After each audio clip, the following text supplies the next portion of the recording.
Good day. Today we will be having a tutorial about thermodynamic cycle, particularly about dual cycle. We will be solving 5 sample problems, but before that, let's first discuss the concept, processes, and formulas involved in dual cycle. Next slide.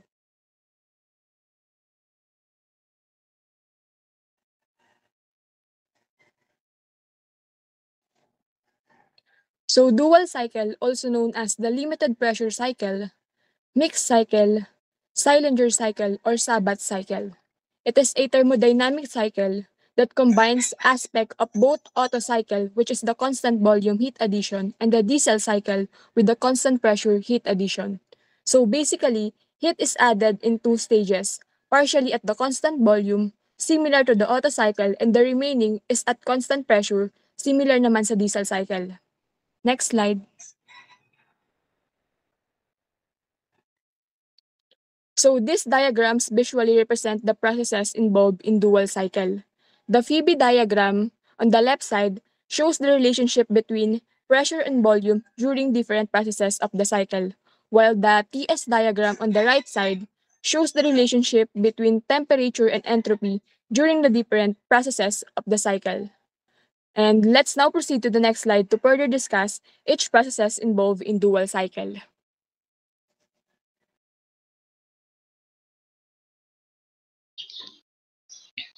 Okay, let's tackle the process.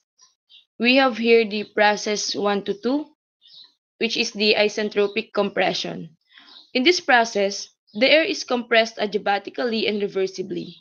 Therefore, there is no heat transfer occurs and entropy remains constant. In PVT relationship, pressure and temperature increases while volume decreases. In process 2 to 3 or the isometric heat addition, when we say isometric, it has the constant volume. Therefore, in this process, heat is added to the air while the volume remains constant. This represents the initial rapid combustion phase. In PVT relationship, pressure and temperature increases significantly due to the heat input. In process 3 to 4, or the isobaric heat addition, when we say isobaric, it has the constant pressure. In this process, the heat is added to the air where the pressure remains constant. In PVT relationship, volume and temperature increases as heat is added and the gas expands. In process 4 to 5, or the isentropic expansion, in this process, no heat addition and entropy remains constant. In PVT relationship, pressure and temperature decreases while volume increases. In process 5 to 1 or the isometric heat rejection, when we say isometric again, it has the constant volume. Therefore, in this process, heat is rejected from the air while the volume remains constant, returning the air to its initial state. In PVT relationship, pressure and temperature decreases as heat is removed. Similar to the constant volume heat addition, pressure is directly proportional to temperature. Next. So now, this is the PVT relationship. Each process has the equation. In process 1 to 2, we have the isentropic compression. We have the equation of temperature 1 over temperature 2 is equal to volume 2 over volume 1 raised to K minus 1 is equal to pressure 1 over pressure 2 raised to K minus 1 over K. In process 2 to 3 or the isometric heat addition, we have here the temperature 2 over temperature 3 is equal to pressure 2 over pressure 3. As can be seen, wala tayong volume na gagamitin kasi nga constant siya. Then in process 3 to 4, we have the isobaric heat addition. We have the temperature 3 over temperature 4 is equal to volume 3 over volume 4. Dito naman wala tayong pressure kasi nga pag sinabi nating isobaric, naka-constant pressure tayo. In process 4 to 5 or the isentropic expansion, we have the temperature 4 over temperature 5 is equal to volume 5 over volume 4 raised to K minus 1 is equal to pressure 4 over pressure 5 raised to K minus 1 over K. Process 5 to 1 is the last process wherein it is the isometric heat rejection. We have temperature 3 over temperature 4 is equal to volume 3 over volume 4. As can be seen, dito naman, wala ulit tayong pressure. Kasi nga, pag sinabing isometric, ano siya, constant pressure. Okay, so next. Heat and work. Process 1 to 2, isentropic compression. The gas is compressed so volume decreases and pressure and temperature increase. No heat is transferred. Process 2 to 3, isochoric heat addition. Equation: QAB is equals to MCB times T2 minus T2. Heat is added at constant volume since volume doesn't change. Pressure and temperature rise sharply. Process 3 to 4, isobaric heat addition. Equation: QAP is equals to MCP times T4 minus T3. The gas expands, volume increases, while pressure remains the same. Heat continues to be added. Process 4 to 5, isentropic expansion. The gas expands rapidly, volume increases, and pressure and temperature drop. No heat is transferred. Process 5 to 1, isochoric heat addition. Equation: QR is equal to C times 5 minus T1. Heat is removed from the system at constant volume. Temperature and pressure drop. Heat is rejected. Volume. Clearance volume. PC is equals to B2 and B3. Volume displacement. BD is equals to B1 minus B2. Percentage clearance. C is equals to BC over BD, or 1 over RK minus 1. Cut-off volume. PCO is equals to B4 minus B3. Percentage cut-off. CO is equals to BCO over BD.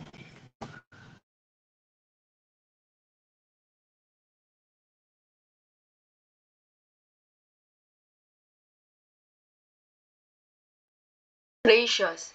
For ratios, we have isentropic compression ratio, pressure ratio, cut-off ratio, and isentropic expansion ratio. For compression ratio, we have RK is equals to V1 over V2 or 1 plus C over C. For pressure ratio, RP is equals to T3 over T2 or it is equals to P3 over P2. For cut-off ratio, we have RC is equals to V4 over V3 or C plus CO over C. And last is expansion ratio, which is RE is equals to V5 over V4 or C plus 1 over C plus CO. Next slide.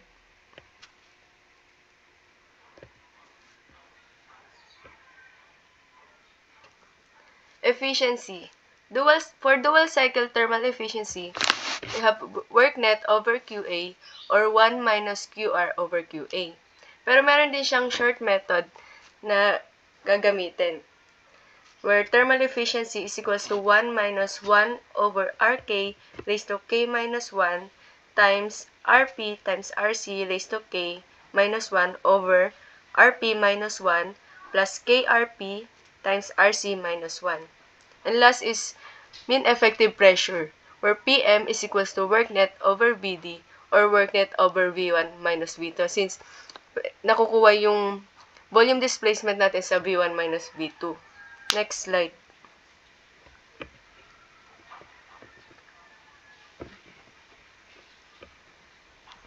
So let's proceed to sample problem number 1.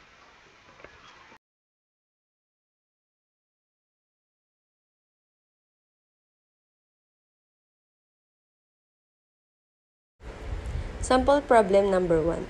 What is the pressure ratio in an ideal dual combustion cycle if the pressure at the beginning and end of the constant volume portion of combustion are 2,500 kilopascal and 4,000 kilopascal respectively? So for the given, we have P2 is equals to 2,500 kilopascal. And P3 is equals to 4,000 kilopascal.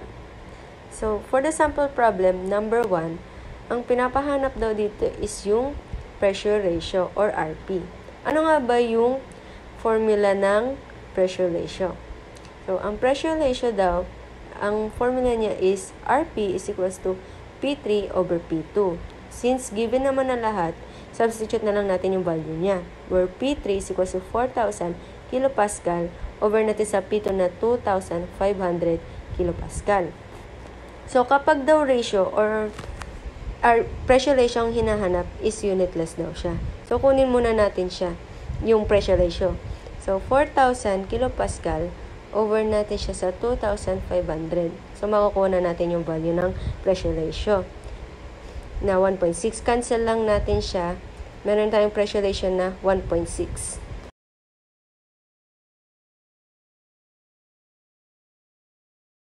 So, for the sample problem number 2, where the pressure ratio during the constant volume portion of combustion in a dual combustion engine is 1.5. If the pressure at the end of the constant volume addition of heat is 4 megapascal. So, what is the pressure at the beginning? So, for the given, we have pressure ratio which is equals to 1.5 and P3 is equals to 4 megapascal.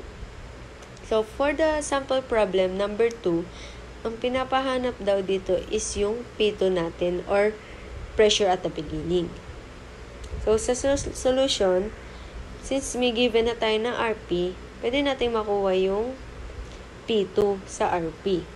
So, i-derive lang natin yung formula, mapupunta sa taas yung P2, magiging P3 over RP.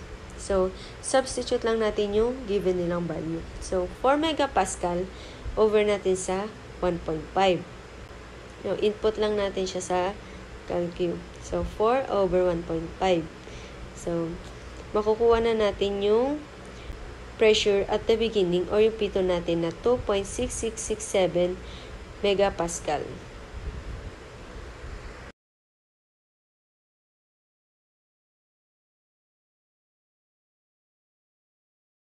Sample problem number 3.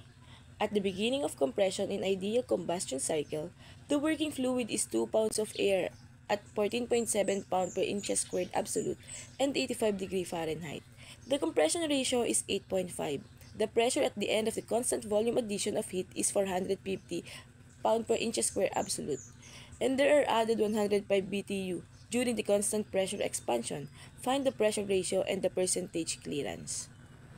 So let's take down notes the given values.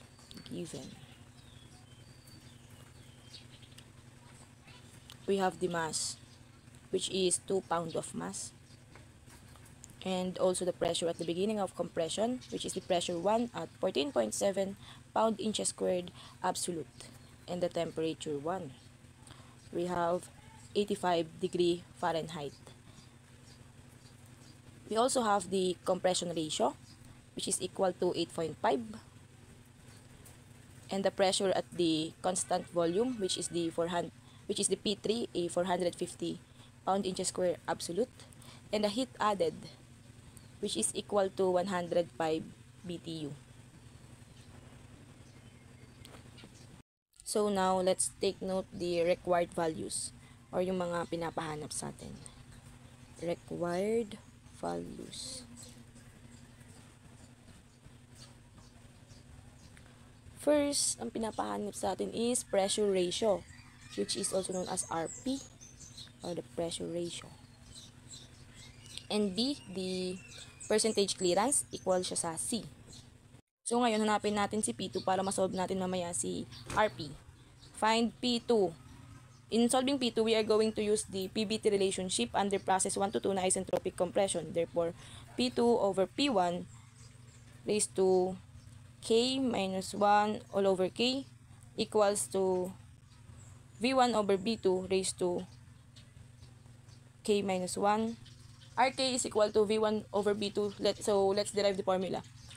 P2 over P1 is equal to RK raised to K. To solve for P2, let's transpose P1 to other side para masolve natin siya.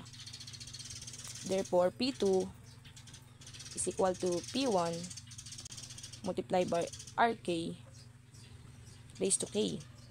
Then, let's substitute the values. For P1, we have 14.7 pound per inches squared. Pound inches squared. Multiply by 8.5, which is the RK, raised to K na 1.4. So, i-calculate natin. P2.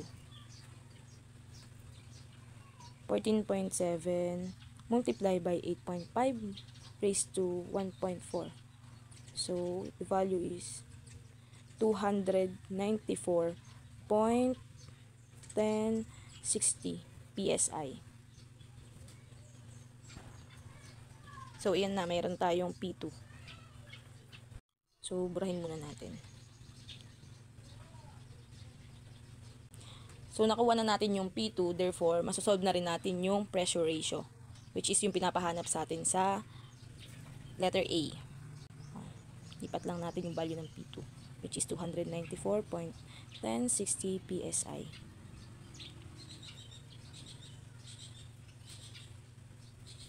Then, ayan. So, now, let's move on to solving ng RP. Solve for pressure ratio, which is the RP. Pressure ratio is equal to P3 over P2. Then, let's substitute the value. Sa P3, meron tayong 450 PSI. Sa P2, ang solve natin is 294.1060 PSI. Yan, cancel natin yung unit. Therefore, yan, calculate natin yung RP. 450 over 294.1060. Ang lumabas na value is 1.5301. So, yan yung letter E natin. So, ang pressure ratio natin is equal to 1.5301. So, next, let's solve for the percentage clearance. For C, ayan, ang percentage clearance is C. So, C is equal to 1 over RK minus 1. So, ayan. Substitute natin yung value. 1 over, anong RK natin kanina? So, meron tayong given na 8.5 sa compression ratio. So, ang RK natin is 8.5 minus 1. Calculate muna natin. 1 over 8.5 minus 1. Equal siya sa 1. Ay, hindi pala siya 1. Wait lang. Hindi siya 1. Ay, so mali. Hindi pala. 0.1333. So, ang percentage clearance natin is 0.1333. Okay. So,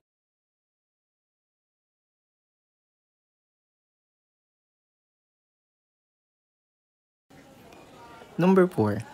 State 1 for a dual combustion engine is P1 is equals to 1 atm and T1 is equals to 60.3 degrees Celsius. Isentropic compression ratio is equals to 18. At the end of constant volume combustion process, the pressure is 7,695 kilopascal and cut-off ratio is equals to 1.5 based on 1 kilogram meter per cycle of a hot air standard with K is equals to 1.31, determine the percentage clearance and cycle thermal efficiency. First, kunin muna natin yung given. P1, 1 atm, T1, 60.3 degrees Celsius, compression ratio, 18, pressure 3, 7,695 kPa, cut-off ratio 1.5, mass 1 kilogram meter per cycle, and K is equals to 1.31.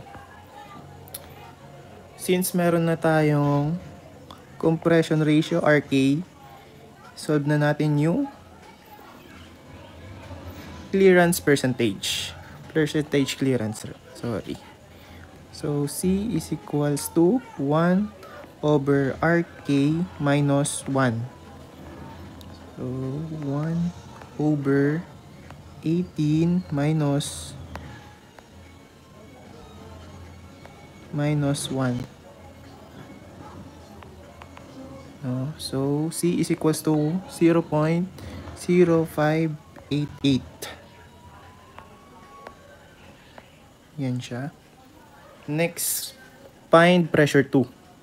So, gagamitin natin yung formula sa isentropic compression na P2 over P1 raised to K minus 1 over K is equals to B1 over B2 raised to K minus 1. So, yung P2 is equals to P1 times R K raised to K.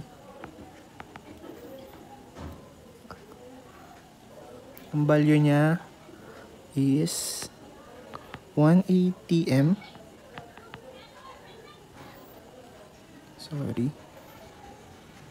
Times 100 325 kPa over 180 m, no?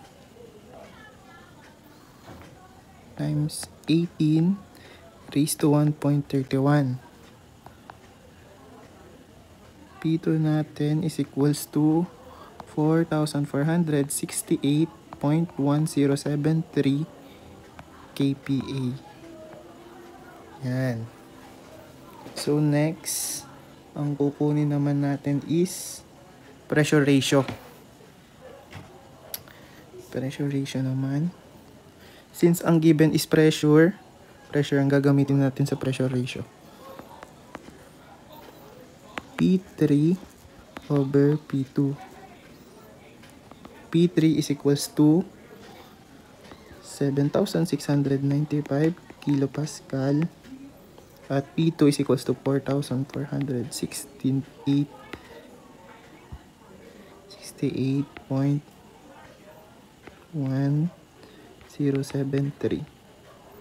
Okay.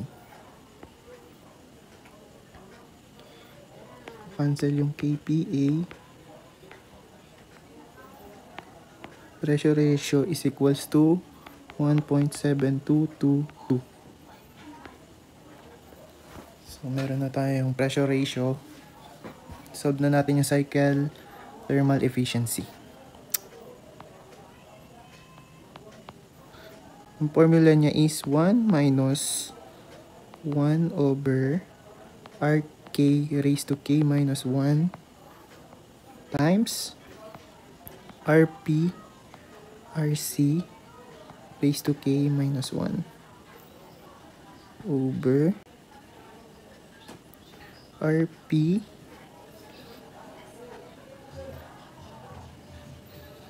minus 1 plus KRP times RC minus 1. Yan. Substitute lang natin lahat. No? 1 minus 1 over 18 raised to 1.31 minus 1. Yung RP 1.7222 times 1.5 raised to 1.31 minus 1 over RP ulit 1.7222 minus 1 plus 1.31 times 1.7222 times 1.5 minus 1. So, ang cycle thermal efficiency natin is equals to 0.5743 times 100 magiging 57.43%.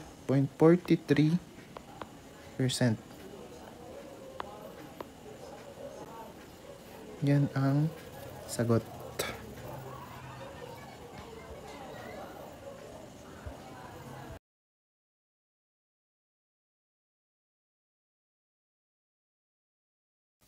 An ideal dual combustion cycle operates on 500 grams of air. At the beginning of the compression, the air is at 100 kilopascal and 45 degrees Celsius. If the pressure ratio is 1.5, the cutoff ratio is 1.65, and the compression ratio is 10, determine the cycle efficiency.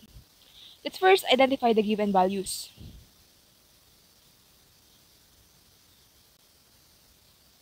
So, merong 500 grams, which is mass. And as stated sa problem, at the beginning of the compression, basically, state 1 yan. So, meron tayong P1 and T1.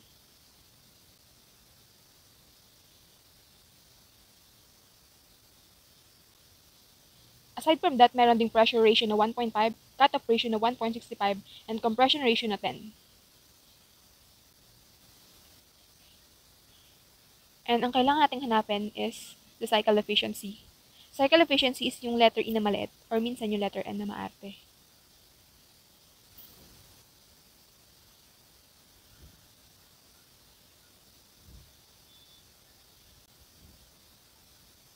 In order to find the cycle efficiency, the formula is E is equal to work net or work done over heat added. And there is also an alternative formula. And ang mga gagamitin doon is yung RP, RC, and RK. We can also use the other formula, but since mahaba siya, yung alternative formula na lang yung gamitin natin, which is E is equal to 1 minus C over A. Yung A is K or RK raised to K minus 1. Then yung C is medyo mahaba. It is RP multiplied to RC raised to K minus 1 all over RP minus 1 plus K multiplied to RP multiplied to RC minus 1. So, i-combine lang natin yung formulas na yan to get the formula for cycle efficiency. The short formula for cycle efficiency. So, 1 is equal to, kuha na natin yung reciprocal ng A. So, 1 over RK raised to K minus 1. Then, copy lang yung value or yung formula for C. So, the final formula we can use to get the cycle efficiency is E is equal to 1 minus 1 over RK raised to K minus 1 multiplied to RP multiplied to RC raised to K minus 1 all over RP minus 1 plus K multiplied to RP multiplied to RC minus 1. So now let's substitute all the given values. 1 minus 1 over RK na 10. And ang gagamitin nating value for K is yung constant value na 1.4 for K. So 1.4 minus 1. Then for RP, it is 1.5. Then 1.65 raised to 1.4 minus 1. All over RP na 1.5 minus 1 plus K ulit 1.4 multiplied to 1.5 parenthesis 1.65 minus 1.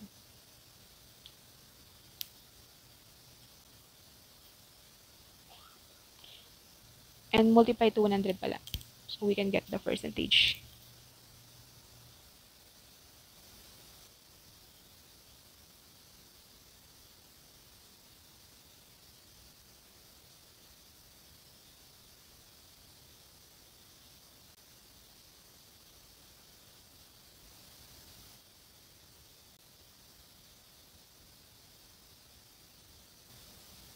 So the final answer for the cycle efficiency is 56.7972%.